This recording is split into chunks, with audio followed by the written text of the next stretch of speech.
Сайн байцгаана уу? Энд байна. За би та бүхэнд бас нэг илчлэлтийн талаар ярьж өгье гэж бодсон юм. Тэгээд нодлон жил тэрний урд жил 20 ч гэсэндээ 20 жил дараалан би хүүхдүүдтэй холбоотой илчлэлтүүдийг авч ирсэн. Тэгээд яг ингээд боргоны дараах мөнх шиг олон иш зүйлдэг, тэгээд эдгэрчлүүлэлт хийдэг хүүхдүүд хаасаагүй төрөх болно. Төрсөн хүүхдүүд нь ч гэсэн одоо байгаа хүүхдүүд төр эсний сүнс цутгагдах болно. Ингээ гол урс ингээд шагаар татчихсан бол бүр өвдгөөр бүр дээшээ биеэр татгаад тэгээ урсах болно. Тэтгэр хүүхдүүд дээр харин аав ээж дээр нь ч гэсэн одоо босож зогсох тийм шаардлагатай тэдний хүмүүс тулдаг тэднэртэй тэгээд өсөж өндөтөлд нь хайрлж хамгаалах тийм ажлуудыг өгдөн гэсэн тийм илчлэлтүүд орж ирж байсан л да надад. Тэгээд айлд ч гэсэн тийм хүүхдүүд онцгой тийм хүүхдүүд гарч ирж магадгүй, ялангуяа Монголд бас зөндөө тийм хүүхдүүд гарч ирэх ухаа гэж бодож байна. Тэгээд тэгэхээр явах ёстой замаар нь замнуулахын тулд хүүхдийг сурга. Тэр өгтөлсөн ч тэр замыг орхихгүй гэж. Тэр бид нар аав ээжийнхээ хувьд ер нь эмээ өвгийнхээ хувьд ч гэж болно тий. Эсвэл ах дүү нарын хувьд ч гэсэн хүүхдүүдийг сургах үүрэг биднэрт ногдож байгаа. Тэр үнэхээр эзний үгээр сурахын тулд бид нар өдөр болгон гэртээ библи цадаа хийдэг тухай хэлжсэн. Тэгээд миний тэрийн аргыг зөндөө олон хүмүүс хэрэглэж байгаа. Хэрэглээд өстө үнэхээр янжмаа минээсээ шал өөр болж шүү хүүхдүүд. Бид нар сурах гэж зөндөө оролцсон. Гэтэл чинь бүр библи цадаа хийгээд 2-3 хоног хийхдээ хүүхдүүд бүр эрс өөр болж шүү гэж хэлжсэн. Үнэхээр эзний үг өөрөө өөр байгаа. Тэр хүүхдүүдийг өөрчилдөг байгаа. Тэр ялангуяа тэр дайчин тэгж үнээр бэлтгэгдсэн тэр ард олныг бэлтгэхийн тулд үнээр эзний үгээр сургах явдал маш чухал.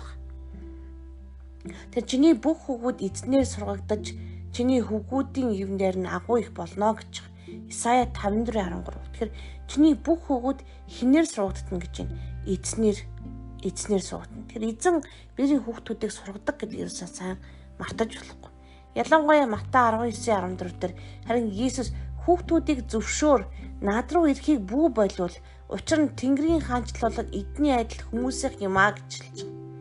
Үнэхээр хүүхдүүдийн тэр итгэл үнэмшил эзнээс авч байгаа үгс тэгээд бэлэг авиасууд маш өндөр болсон байгаа сүүлийн үед бол бүр их цутгагдж байгаа гэдгийг би онцгойлон хэлмээр байна. Тэгээд тэдгээр хүүхдүүдийн ярьж байгаа илчлэл зарим хүүхдүүд бүр одоо төрхөөсөө эхлээд эзнийг мэддэг, төрснийхаа дараа маш хурдан мэддэг, иш үзүүлэг хийдэг, зүйдээр авдаг, үзэгдэл хардаг, түнчлэн сүнсийг ялгадаг, тэнгэрлэгчүүдийг хардаг, ялгадаг гэх мэтлэн маш олон бэлэг авиасууд байгаа. Хэдий тийм боловч яг үнний үгэн дотор хөтлөж сургах явдал бол маш чухал байгаа. Дээр нь тэдгээр хүүхдүүдээ бас хамгаалж үзэж байгаа харж байгаас нь одоо ч дон донтолтоос хол байлгаж, дайралтуудаас хол байлгаж, гэр оронд байгаа тэр хэрүүл урал янз бүр надад ч гэсэн аль болох хол байлгах явдал маш чухал. Тэр яг эзний үгэн дотор зөв хүмүүжүүлж босгон байгуулахын тулд та бид өөрсдөө бас зөвхт байх хэрэгтэй болж урж байгаа. Ялангуяа аав ээжүүд, ялангуяа хажууд нь дагуулж байгаа тэр хүмүүс нь. Тэгэхээр бид хүүхдүүдийг одоо эзэнлөө хөтлөхийн тулд өөртөө бас эзний үгэнд хөтлөгддөг байх ёстой гэсэн үг. Тэрээс биш чи сайн бод би яах вэ одоо өнгөрч гэж хэлж болохгүй байхгүй. Хажууд нь байгаа бүх юмыг харж суралцдаг гэдэг юусаа мартаж болохгүй. Штэ эзнээ сургах боловч гэсэн биднэрт бас үүрэг хариуцлага зөндөө байгаа. Ядвал биднэрт өгсөн хамгийн тооны эрхэм бэлгээс гадна бас бид нар тэр дагалдагч бэлтгэх дагуулах тэр хүмүүс маань байж байгаа. Тэгээд үнэхээр таны хүүхдүүд үнэхээр бэлэг авьяастай болох өхүүлэн дэмжээрээ эзэн рүү ирэхин битгий хориглоороо. Тэгээд бас бэлэг авьяасыг багаас нас хөгжүүлээрээ. Тэгээд Библийг үнэхээр орой олгон нэг ишлэгийг хамтдаа ингээд үнэхээр тайлбарлаж уншиж явах хэрэгтэй. Өөртөө нь бас багштуулж явах хэрэгтэй. Тэр хүүхдүүдэд бас үүрэг хариуцлага өгж явах хэрэгтэй.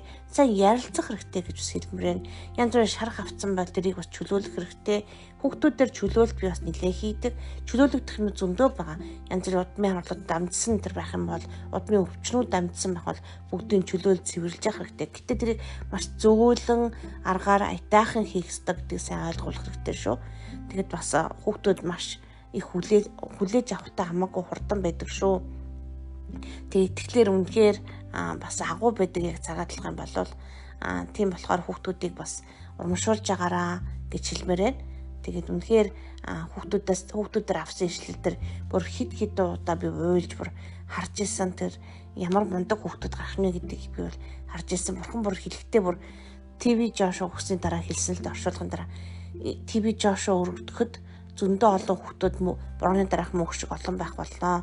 Тэр ТV Жошоаш тэрнээс илүү тэр хүүхдүүд газар сайгүй байх болно гэж хэлжсэн надад. Тэгээд би хөөх гэл бодсон. Тэдгээр хүүхдүүд бас төс өдрийн сайхан тэмдэглээрээ зөв ярилцаараа холбогдороо хүндэлж харцж байгаараа гэж хэлжсэн. Тэгээд бүхний миний үгээр намайг тэдгээр хүүхдүүдийг сургаараа гэж хэлжсэн баа. Тэгэхээр үнэхээр хүүхдүүдийг жоохон гэж битгий голоороо тэгэхээр Тэнгэрийн хаанчлал эдгээр хүмүүс зориулагдсан юм шүү.